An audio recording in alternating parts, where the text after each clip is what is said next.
Estevam Ticoni, direto de Miami, acompanhando a viagem do presidente da República ao vivo aqui na Rádio Bandeirantes. Fala, Ticoni, bom dia para você. Oi, Pedro, bom dia. Aqui, 7 horas e 45 minutos. O presidente Jair Bolsonaro já tem mais um evento importante na agenda. Nesse último dia de visita dele aos Estados Unidos, vai participar de mais um congresso com investidores para estreitar ainda mais a relação comercial Brasil-Estados Unidos, que a gente já falou bastante nesses últimos dias aqui, que é extremamente importante. E depois ele viaja para Jacksonville para visitar a fábrica da Embraer antes de retornar ao Brasil.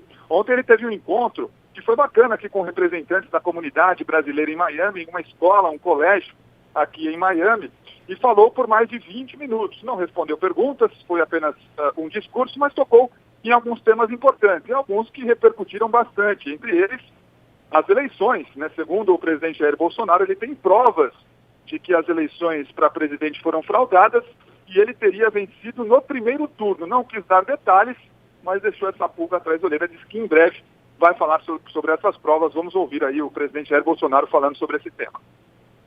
Minha campanha, eu acredito que pelas provas que tenho nas minhas mãos, que vou mostrar brevemente. Eu fui eleito no primeiro turno, mas no meu entender houve fraude. E nós temos não apenas uma palavra, nós temos comprovado brevemente, eu quero mostrar, porque nós precisamos de aprovar no Brasil um sistema seguro de apuração de votos. Outro tema citado também por Bolsonaro foi a crise, nesse momento complicado da queda de bolsa, o mundo inteiro economicamente sofrendo bastante. Bolsonaro tocou rapidamente nesse assunto também.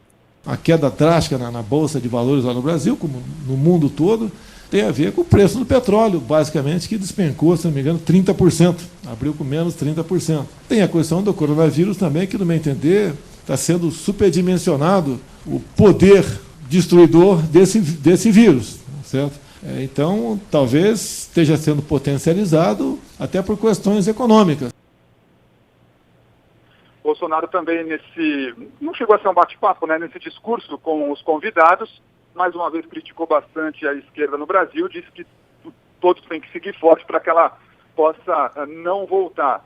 De acordo com a equipe de Bolsonaro aqui nos Estados Unidos, essa passagem do presidente em solo norte-americano, por enquanto, deve terminar assim, né? Todos estão bastante confiantes em sucesso nessas novas reuniões, está sendo bem proveitosa para todos, viu, Pedro? Mais uma polêmica que ele lança, né, sobre as eleições. Primeiro ele tinha dito que as eleições só seriam legítimas com a vitória dele. Agora ele vem dizer que já soube que teria vencido no primeiro turno. Cadê as provas? É muito grave isso, né? Nós estamos num ano eleitoral. Ele deveria apresentar as provas ou fazer formalizar uma denúncia na própria Justiça Eleitoral, no Supremo Tribunal Federal, ou mesmo, enfim, numa situação de coletiva, mas apresentando as provas, né? É o que se espera, a responsabilidade que se espera de um cargo, de alguém que ocupa o cargo de presidente da República. Eu não estou dizendo que a fraude não seja possível. Aliás, há diversas denúncias envolvendo isso. Há também, do ponto de vista dos defensores da urna eletrônica e da justiça eleitoral, também provas de segurança, etc. Periodicamente, o Tribunal Superior Eleitoral realiza uma verdadeira gincana, convida hackers, especialistas de várias partes que vêm para Brasília, eles participam de uma espécie de disputa para ver quem é que conseguiria de alguma maneira interferir no processo ali da urna eletrônica, e isso tem se revelado frustrado, quer dizer, as tentativas são frustradas, ninguém consegue, ou pelo menos não se comprovou isso de maneira cabal, né?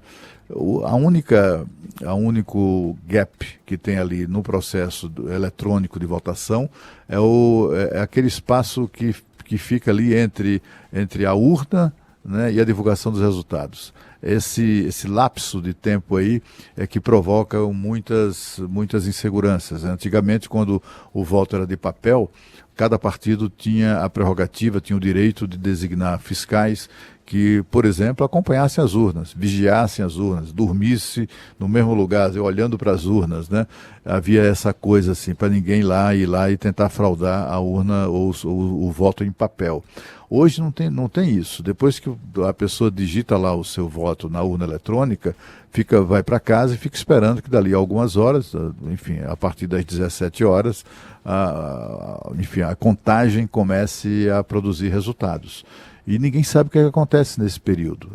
Essa insegurança, o transporte desses dados, a transmissão desses dados que parece continuar sendo a principal vulnerabilidade do sistema. Agora, gente invadindo urna eletrônica, invadindo o sistema de computação para fraudá-lo, até agora não há nenhum registro disso. Exatamente, Cláudio. Também a gente acompanha às vezes aí essas apresentações da Justiça Eleitoral. Aliás, é considerado o sistema brasileiro um dos mais seguros do mundo, né?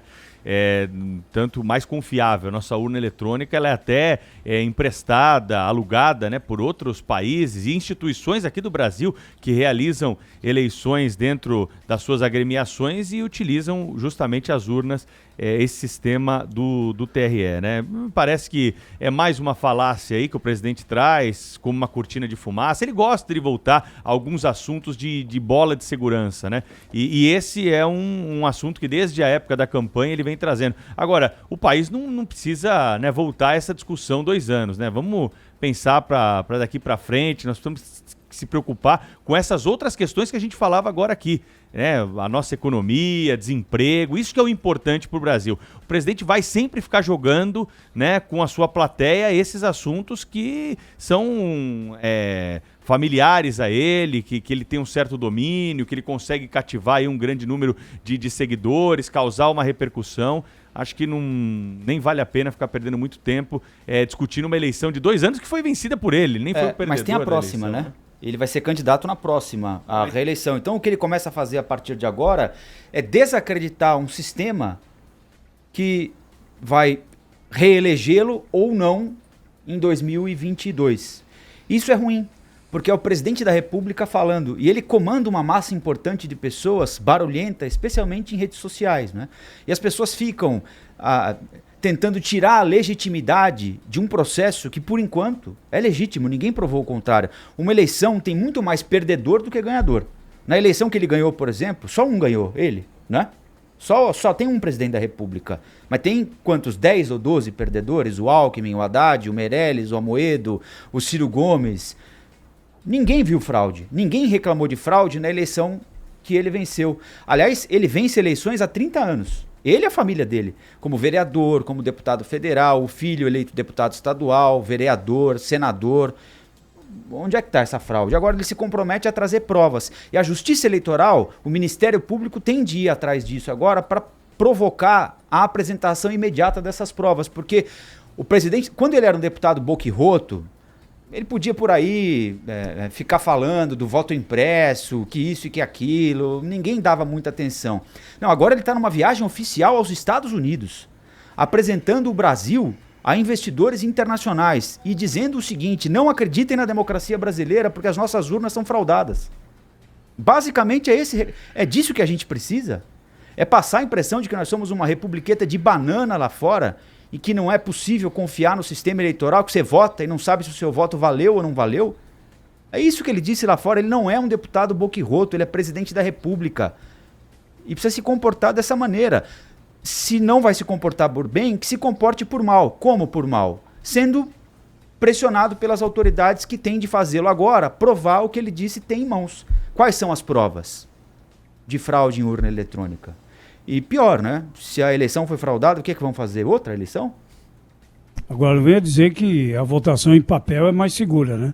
Foi um avanço a votação eletrônica. Pode aí ter os seus problemas, mas não é o caso de voltarmos ao voto em papel. Isso seria um retrocesso terrível.